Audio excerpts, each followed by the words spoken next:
he is going to have a quick chat with Wally Masur.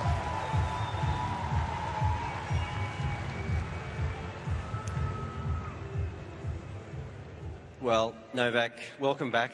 Your 21st appearance at the Australian Open and your first official match of 2026. You must be pretty pleased with your ball striking. You can't take anybody lightly inside the top 100. Bog se javi, svima želim sretan Krstovdan. Great to be back once again, and definitely my favorite court, court that has given me so much. I try to give it back as much as I could in the last 20 plus years, and hopefully you guys enjoy the tennis tonight. Thank you for coming out.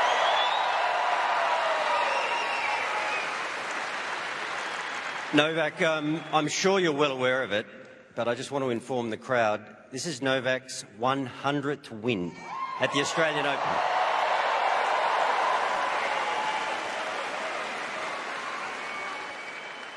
It matches his achievements at Wimbledon. I've got paper here, Novak, because it's like your curriculum vitae in tennis is so enormous, I need a paper. He's at 102 wins at Wimbledon, 101 wins at Roland-Garros. You are a record breaker at breaking records. That is an extraordinary achievement. Thank you. Thank you. I mean, what can I say? I like the sound of it. Centurion is pretty nice. Nice feeling to be a Centurion also in these numbers. And look, I always give my best whenever I'm on the court. Obviously, history making is a great motivation, and particularly in the last, 5-10 years of my career.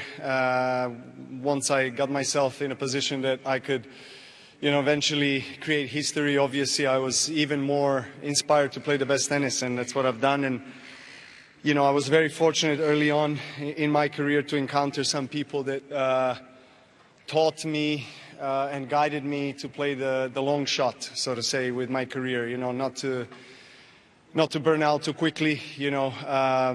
Take care of my body, of my mind, and try to have as long as a career as possible. So I'm blessed to be still playing, honestly, at this level.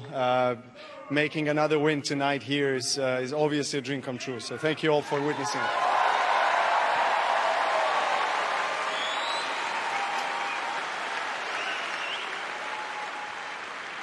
So Novak, I'm hoping we're going to get some vision, just a little timeline of your efforts here at Melbourne Park. So if we can roll some vision, this is Novak back in 2005. You've gotten through qualifying and you're taking on Marat Safin, who goes on to win. You got some recollections of that moment? Absolutely, I have recollections of that moment. Also this moment, that was the first trophy in 2008. But 2005, I colored my hair for the first and only time in my life, just before the match with Marat. And of course, the first call I received after the match, which was a blowout obviously for Marat. But for me, the first time, main draw experience, the first call I received was my mother. She asked me, what the hell are you thinking about, coloring your hair? So it was a unique experience. Obviously now, rolling back the years, obviously the longest and best finals I was ever part of with the greatest rival, Nadal, obviously.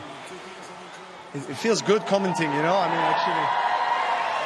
Novak, you said you've taken care of your mind and your body. You've certainly taken care of your body. That's pretty impressive. Yeah. What's that, like 1% body fat?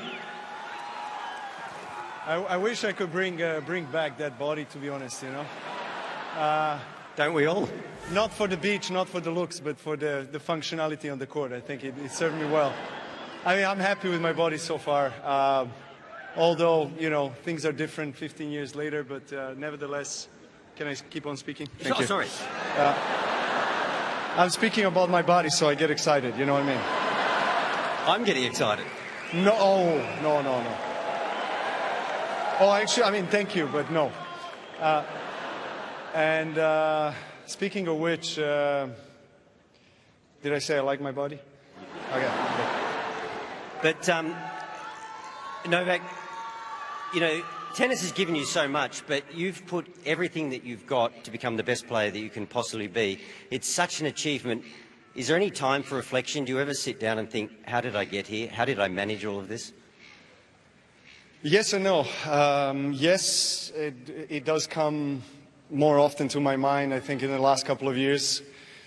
as the end is nearer than the beginning, obviously, and you know, lots of thoughts running through my mind, but no, because I don't allow myself to really hang out with those thoughts for too long, because I just feel, you know, as long as I'm playing at a high level, I don't have time. You know, the life of a tennis player is a constant journey. You know, you have every single week there's a new competition. Obviously, I'm not playing as much as I used to, but you know, once the season starts, your mind is racing, and you know, there's always a next challenge. You know, you're done with this week. You know, what's the next week, next tournament, next competition? How do I get ready for it? So you really don't allow yourself to really reflect too much. And yeah, hopefully, when I put my racket aside, you know, sipping some nice cocktail on the beach, and then I'll reflect on everything. Well, given what you achieved last year, 4 semi-finals in the majors, and it took the very best players in the world to beat you. You're a little unlucky here with injury, but you know, you obviously pushed Sinner at the French Open. You were there or thereabouts in all of the slams, and obviously that's what's important to you. Yeah. How are you feeling coming into this Australian Open? It always feels good at the beginning of the tournament. You know, let's see how I progress. I mean, tonight's performance was definitely great. You know, I cannot complain about anything. I served very well, and obviously it's always a challenge to kickstart the, you know, the competition and the tournament in a right way, with the right note, and sending the right signal, not just to yourself but to all the opponents, you know, watching you play. So.